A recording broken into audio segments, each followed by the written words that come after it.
자, 지난번에 이어서 말씀을 전합니다. 출애굽 여정 세 번째 애굽에서 이제 지난번에 하나님이 이사야를 통하여 에스겔을 통하여 하셨던 엄청난 애굽의 심판의 예언의 말씀인데요.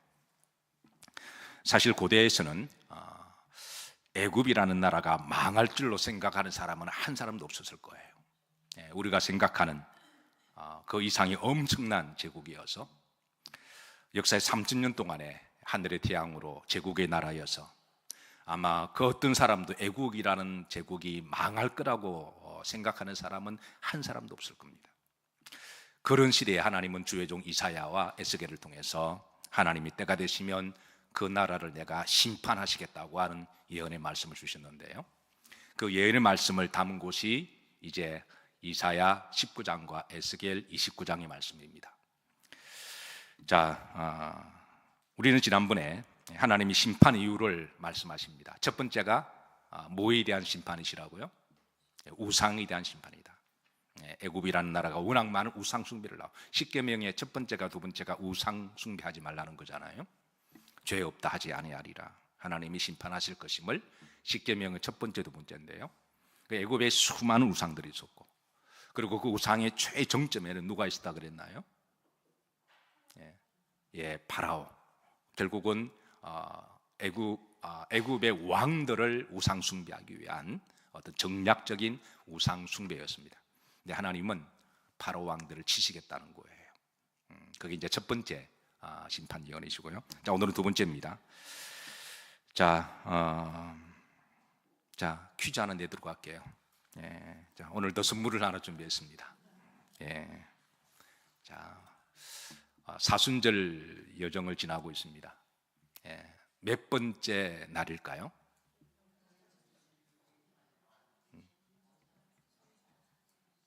자, 원래 주일날은 뺍니다. 빨리 여러분 지지난주 수요일부터 시작하시니까 손가락 다 동원해서 그러면 어제가 몇 번째 날이죠?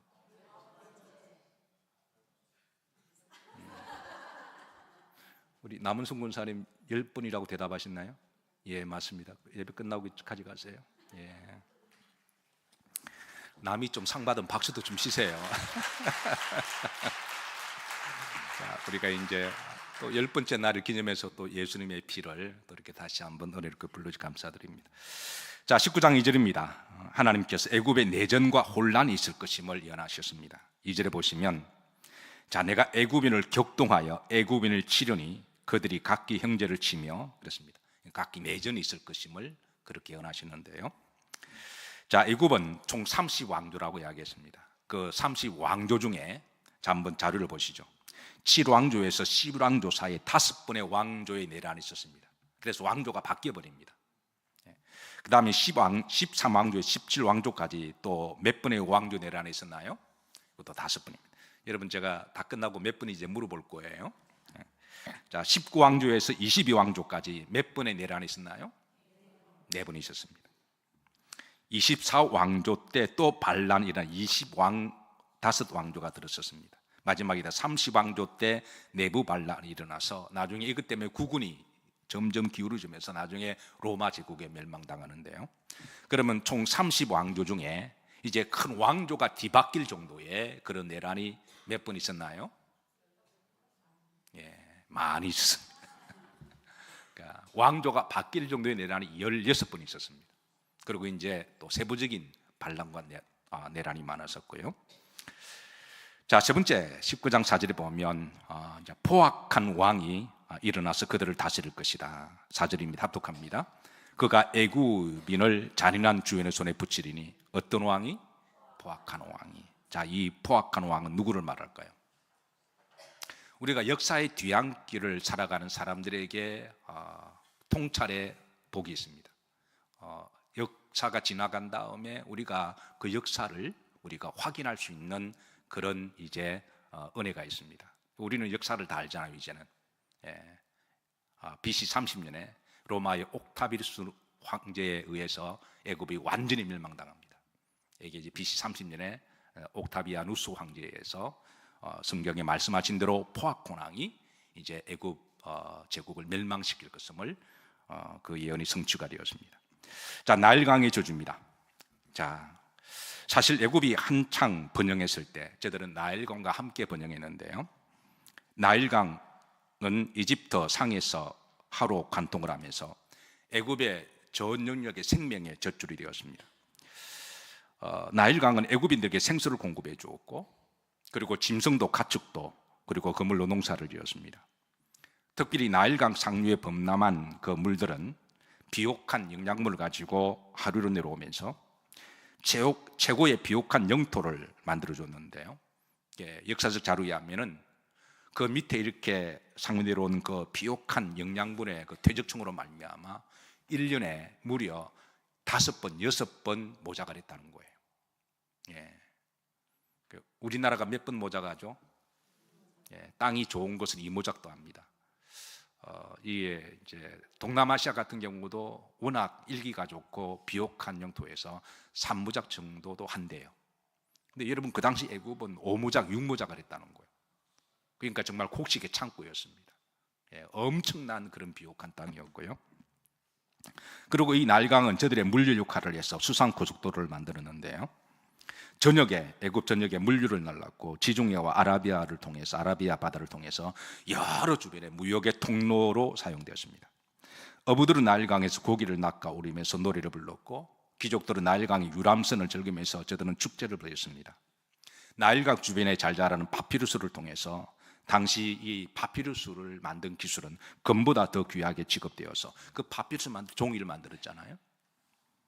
주변에 여러 나라 수출하면서 엄청난 부를 벌여들였고, 그리고 이 파피루스의 애굽의 역사를 그렇게 기록했습니다. 당시 애굽인들은 나일강을 신이 주신 축복 중에 최고의 축복으로 여겼고, 그래서 저는 애굽의 번영은 나일강의 번영과 함께했다라고 기록합니다. 저들은 나일강에 하피신을 만들어서 아침과 저녁으로 그 하피신의 감사의 제사를 드리는데요.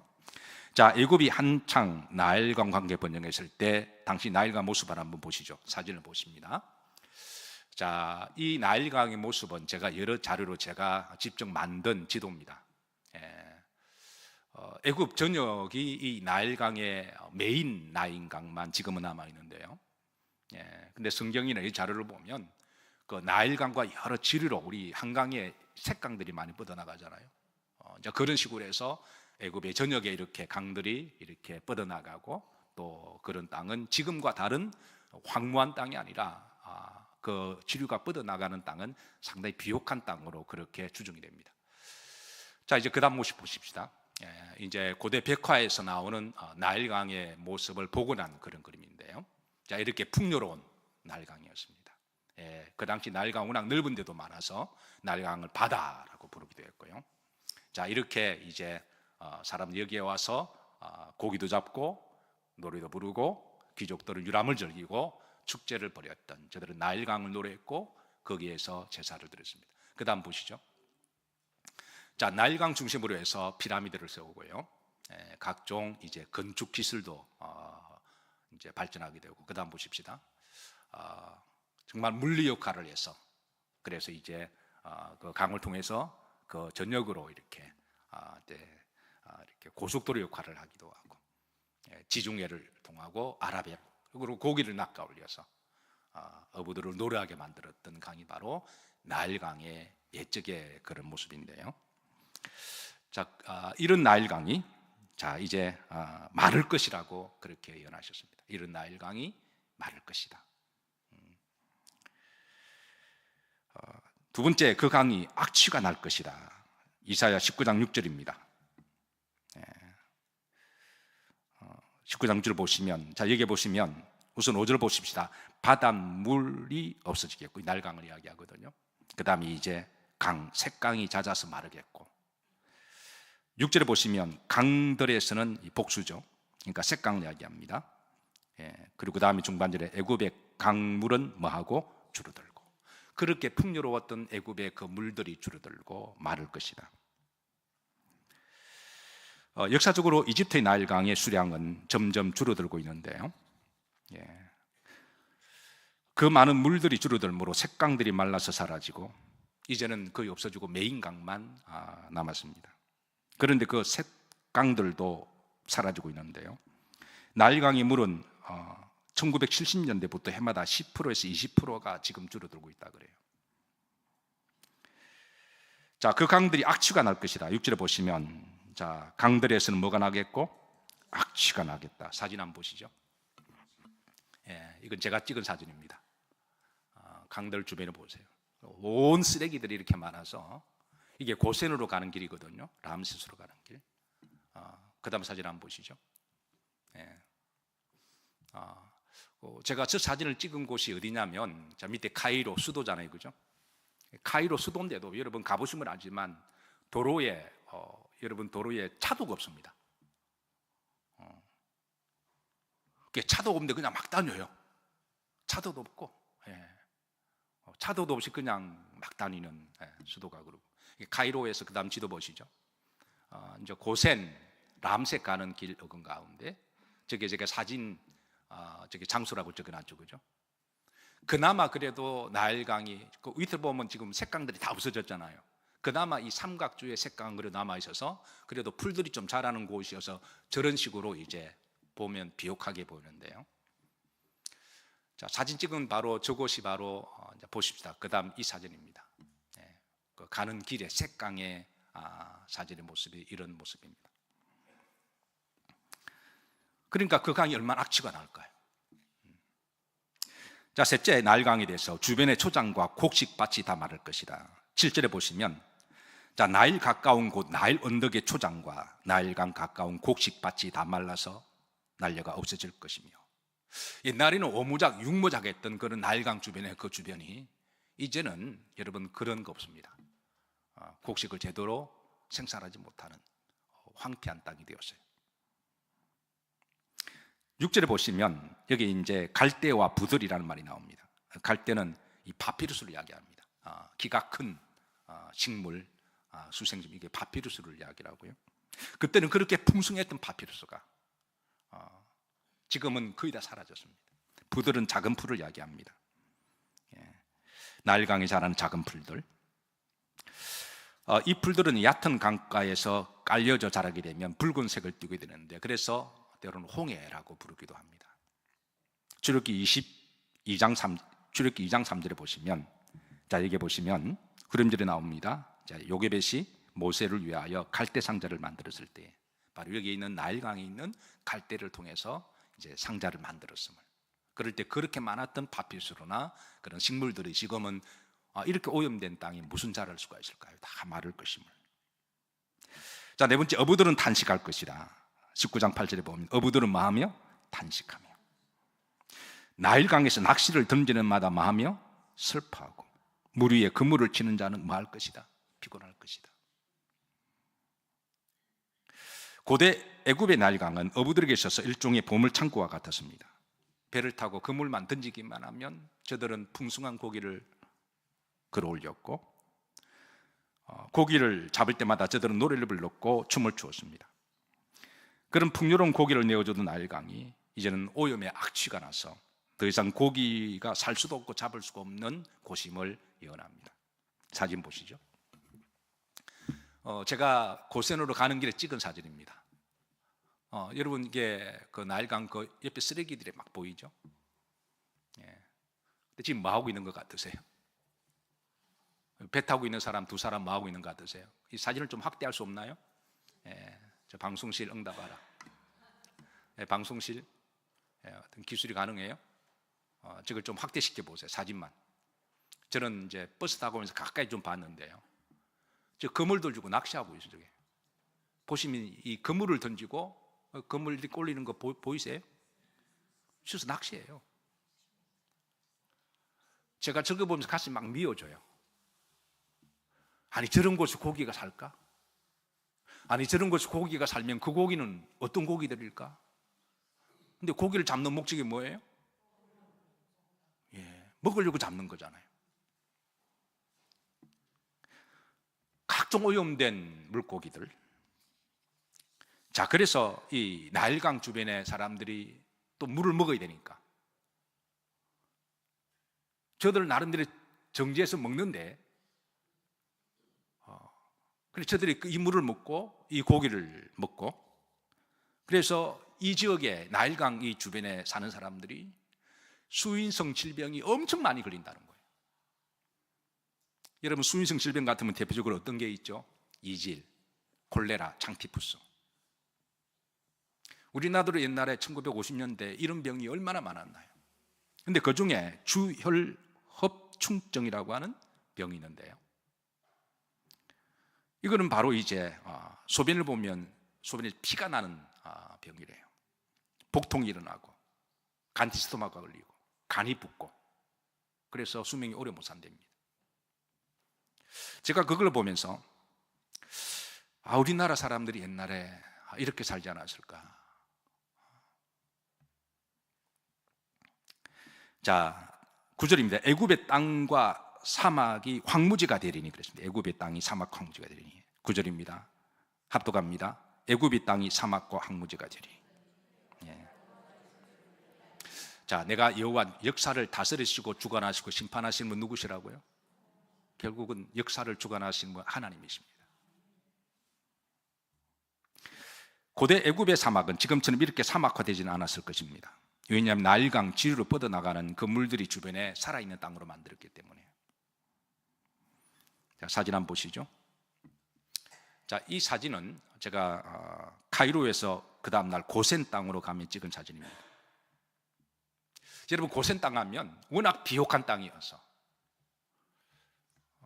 파로가 요셉의 야곱의 이민자들에게 거기에서 이제 땅을 준 땅이잖아요. 그러니까 풀이 많고 비옥해서 그냥 가축을 풀어놓기만 하면 가축이 자라는 땅, 씨만 뿌리면 곡식이 맺는 땅. 그래서 거기에서 이스라엘 백성들은 엄청난 부를 축적했습니다. 출애굽할 때 저들은 많은 금과 은과 가축을 끌고 나갔다 그랬거든요. 이게 바로 고센 땅입니다. 정말 제가 가고 싶었던, 왜 이스라엘 백성 고센에서 출발하거든요. 그리고 우리가 고센을 알아야 됩니다. 이게 바로 고센 땅입니다. 이렇게 황무하고 이런 땅으로 변했습니다. 그러니까 하나님의 예언이, 여러분 고대의 이사야 시대 때 선지자를 통해 이렇게 예언했을 때 아마 다들 미쳤다고 그랬을 거예요. 아니 어떻게 애굽이 망해? 자, 그 다음 사진 있나요? 자, 6번째 예언입니다. 19절인데요. 후에 정치인들의 어리석음과 부패할 것임을 예언하시는데요. 자, 합독합니다. 11절. 수완의 방백은 어리석었고 바로의 가장 지혜로운 모사의 책략은 우둔하여졌으니 너희가 어떻게 바로에게 이르기를 나는 지혜로운 자들의 자손이라 나는 예도왕의 후손이라 할 수 있으랴. 지금의 애굽의 이집트를 살아가는 그 이집트 백성들은요, 옛날에 그렇게 고대에 저들의 조상들이 그렇게 지혜로운 자들이고 그리고 바로의 그런 지혜로운 사람들이라는 것을 우리가 정말 그랬나라고 물을 정도로 그 백성들 그렇게 말할 거라는 거예요. 나라가 쫄딱 망하고 난 다음에 지금 사는 이집트 사람들은 우리가 어떻게 왕들의 후예라 할 수 있으랴. 다시 한번 말씀 보십시다. 19절, 11절에 보면 이러기를 저들이 나는 지혜로운 자들의 자손이라 나는 왕들의 후예라 부끄럽고 창피스러워서 말 못한다는 거예요. 한때 세계를 제패했던, 지금 그렇게 되어 있습니다. 여러분 이집트의 경찰들도요, 관광객들을 보면 볼펜 달라고 그래요. 국가 공무원이 우리 이제 볼펜을 쓰면 그게 탐나서 그 달라고 그래요. 1달러 그래요.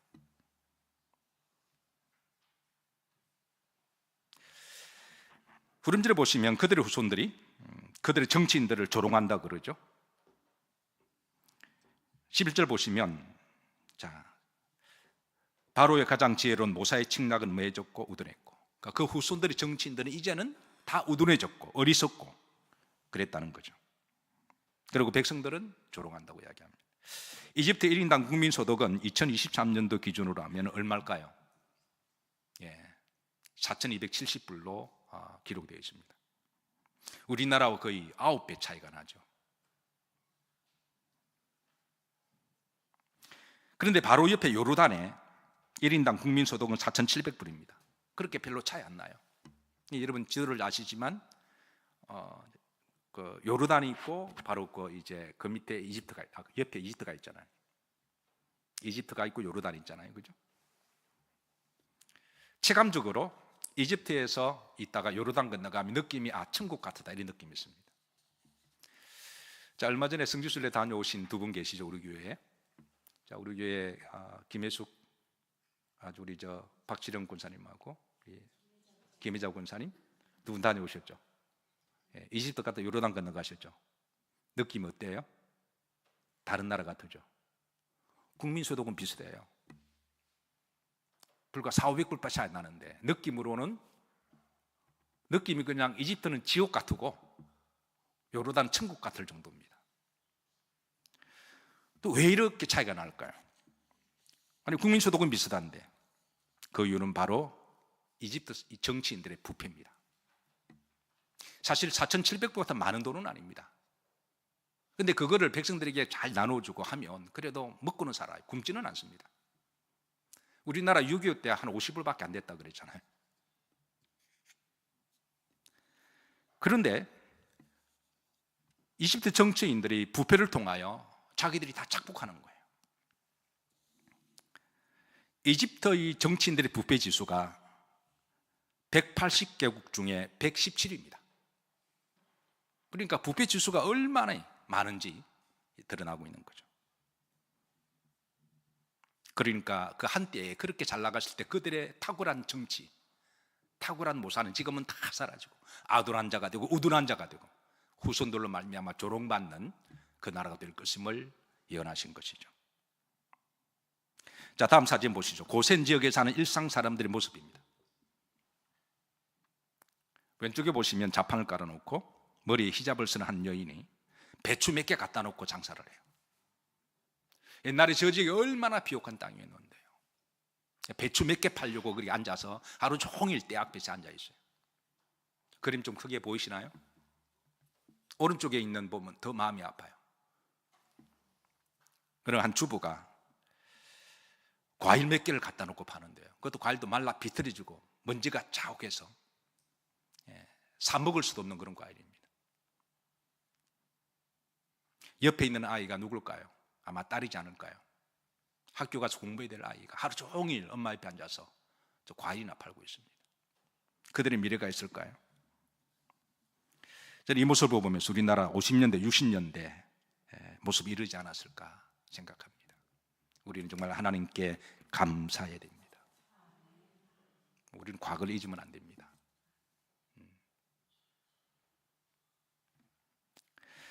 자, 애굽 사람들 7번째 예언입니다. 애굽 사람들은 각국으로 흩어질 것임을 예언합니다. 에스겔 29장 12절을 보면 후렴절입니다. 자, 합독합니다. 애굽 사람들은 각국 가운데로 흩으며 흩어질 것임을. 이집트인들은 해외에 나가는 인구의 수가 해마다 늘어나고 있습니다.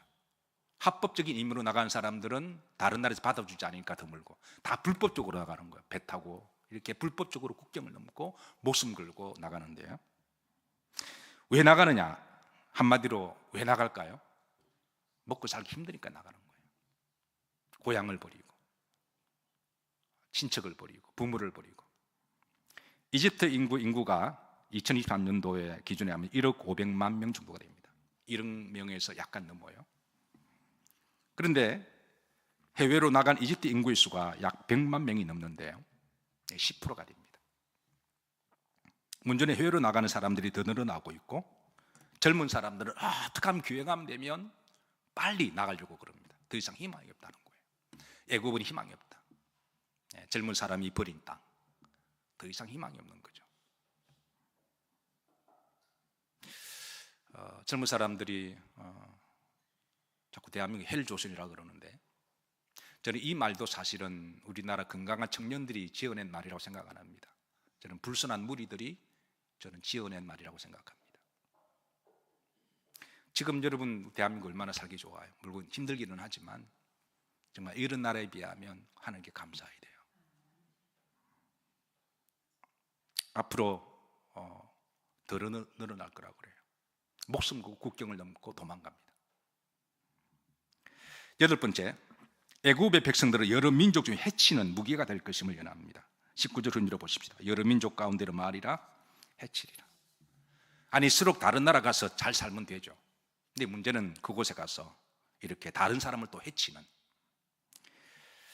이런 이집트 사람들이 여러 민족을 해치는 테러가 될 것임을 말하는데요, 실제로 이집트 안에도 엄청나게 많은 이슬람 테러 단체들이 있습니다. 대표적으로 시나이 지부 이슬람 국가, 하샴 단체, 이슬람 지하드, 이 무시무시한 테러 단체들입니다. 이들은 거의 국가적인 그런 지방 권력과 무시무시한 단체들입니다. 그 인원이 몇만 명, 몇십만 명이 됩니다. 무슨 테러들입니다. 그 외에도 수십 명에서 수백 명이 이르는 소규모의 타생적 테러들도 엄청 많습니다. 자, 이사야가 살던 그 시대에 당시 애굽이 망할 거라고 예언하는 사람은 꿈에도 없었습니다. 근데 하나님은 예언하십니다. 그리고 우리 역사의 뒤안길 속에서 우리는 이제는 그것을 우리가 판독할 수가 있는데요, 그런 점에 있어서 우리는 또 과거 역사를 통해서 우리가 또 역사적 통찰을 얻을 수 있는 그런 지혜를 얻을 수가 있습니다. 결국 역사를 주관하시고 다스리시고 심판하시는 분은 누구시라고요? 하나님이십니다. 하나님 말씀대로 다 이루어졌어요. 그런데 하나 놀라운 예언이 있습니다. 자, 이 예언은 다음 주에 볼 건데요,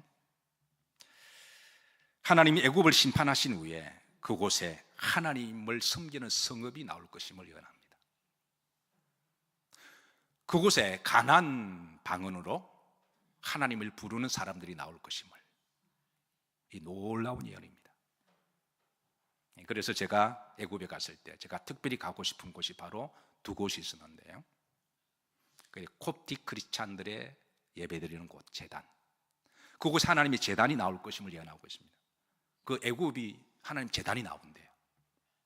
그리고 그곳에 하나님이 기둥이 들어설 것이다. 그리고 또 한 번, 또 반드시 가고 싶은 곳은 예수님이 애굽으로 피신했을 때 그때 예수님이 머무르셨던 곳, 그곳도 지금은 교회로 남아 있습니다.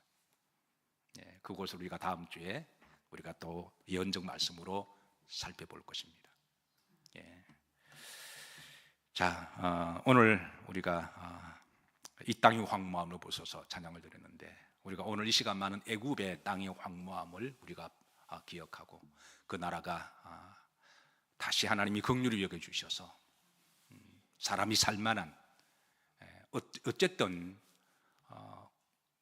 아무리 하나님 심판받았지만 우리 마음이 아프잖아요.